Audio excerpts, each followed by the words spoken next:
my executive clients are a bit shy about emotions. Yeah. And how do I get them, or coaches get them, to embrace the importance of emotional intelligence? How do we do that? Well, first of all, I think that part of the reason that people are concerned about emotional intelligence is their concern with emotion. Emotion is traditionally considered not rational. And so people think, oh, if somebody gets emotional, they're irrational, right? If somebody becomes angry or they become sad.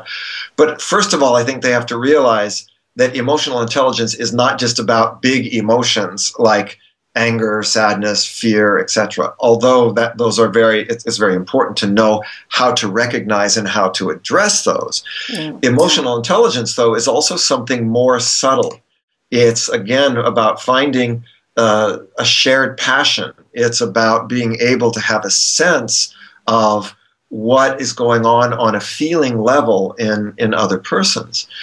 Now, again, I think sometimes we find that people are afraid of their feelings because they think that it's going to be out of control, or it's going to be, more difficult to manage. But I think what you realize is that emotional intelligence makes it so that it is much, much easier to address all types of emotions, but especially to be able to motivate people, to help people get through some of these situations where, especially in today's world, where you have to rebound from adversity, where you need resilience to deal with, the realities of what goes on, in a company. So for me, I think that people are often, kind of concerned about things that they're not familiar with. And yet what I think we find is that, especially, I know that when I teach emotional intelligence, people begin to become much more comfortable much more quickly because emotions begin to make sense. It's not like you have rationality and the opposite is emotion. You've got both of these things, and intelligence actually requires to be able to integrate both rationality and feeling. And to me, that's where you have the highest levels of performance. Performance without feeling is not real performance.